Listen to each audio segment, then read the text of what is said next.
All right, hey guys, welcome to today's video. Thanks for joining me. In today's video, I'm actually going to be continuing the series looking at training variables and their effect on muscle hypertrophy. And today's training variable is arguably the master variable, training volume.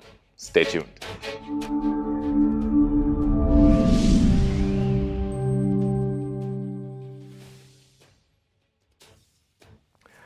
So you're here on the channel, so I assume that you are in the business of trying to gain muscle.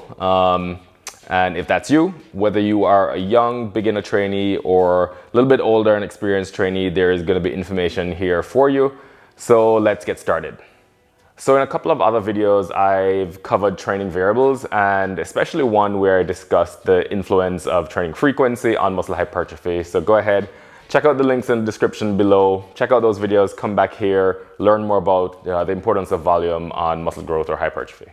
So before we get started, let's assume that all you guys watching out there are following a program where, number one, the exercises that are selected or included in your program are optimized for who you are. So your experience, your current body composition, body structure, goals, available time, all that good stuff. Let's also assume that most of you are familiar with reps, sets. Maybe you're even familiar with tempo as a training variable, and so on.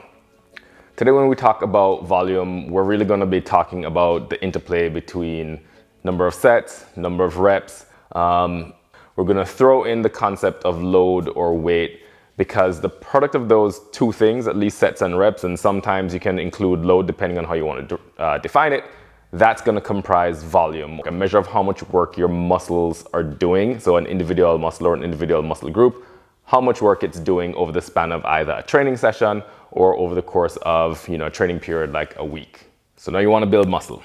Okay, fine, fair enough. So do I. Well, how do you know how much volume is enough? How many sets and reps and sort of how many exercises then should you be doing per body part or per session in order to be sure that you're going to trigger muscle growth? That's the giant question for today. So the ACSM guidelines from really about a decade ago recommend the following things. So if you are a new trainee, they suggest between 1 and 3 sets of 8 to 12 reps with a load that is it's pretty moderate, so between 70 and 85% of what's called your 1 rep max per exercise if you're a new trainee, and then increasing the volume, so 3 to 6 sets of 1 to 12 reps at a little bit higher of a load or intensity, so between 70 and 100% of your 1 rep max in order to trigger true muscle hypertrophy. Where's this information coming from? Well, there are a number of studies going back many, many years that have various populations, so young trainees, older trainees, beginners, intermediate or advanced lifters, and so on. So many different populations, and you can take the results of individual studies by themselves and try to make some conclusions, or you can bundle those results together from various studies in what's called a meta-analysis and try to make sense of all the data that are out there.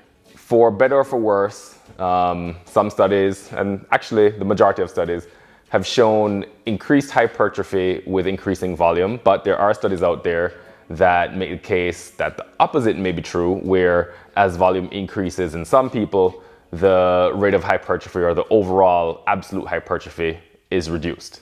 So what's the actual answer?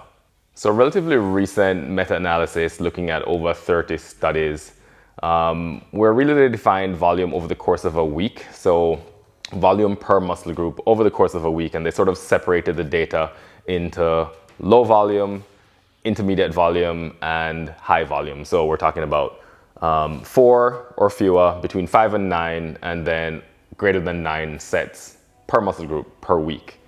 What did they find? Well, it may feel intuitive, and actually what they found is that the higher volume group did better in terms of overall muscle gain, so overall hypertrophy, as compared with the lower and the moderate volume groups. So I sort of alluded to it earlier. Beginner trainees, you're lucky. You need lower volume in order to trigger hypertrophy, usually about 10, maybe a couple more sets per muscle group per week. So pretty easy for you guys. For intermediate or advanced lifters or people above a certain age, so the older you get, the more volume you're going to need in order to trigger hypertrophy and sustain the mass that you're able to put on. But if you want to increase the overall volume, the total work that your individual muscle groups are doing over the course of a week or even within a session, number one, you can increase the number of exercises you're doing to target that muscle or muscle group.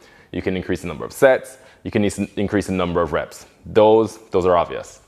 Other strategies you can employ: you can increase total work done by employing drop sets. You can do it by supersets or even rest pause sets. So those are sort of a little bit more advanced techniques you can use, but it's going to increase the overall work that your muscles are doing, therefore increasing overall volume.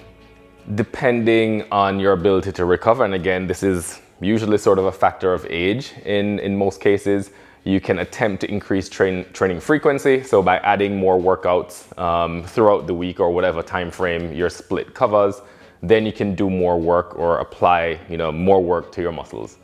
And within reason, and giant caveat here, because you need to ensure that you're able to manage weight before challenging yourself with additional load.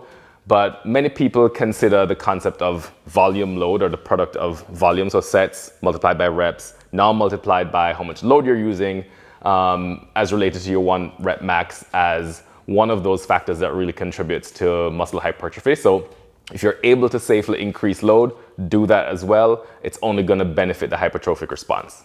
All right, so maybe you're thinking to yourself, all right, good.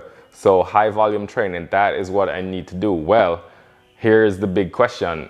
Is there such a thing as too much volume? And the answer is yes. You can end up in what is known as the overtrained state. So what is the overtrained state and how do you avoid it?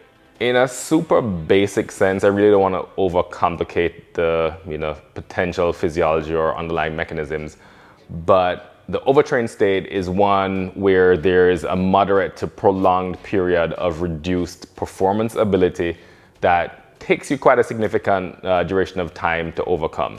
So how can you avoid getting into that overtrained state while at the same time attempting to train at a high volume, if you're more experienced and older, in order to add muscle and maintain what you have?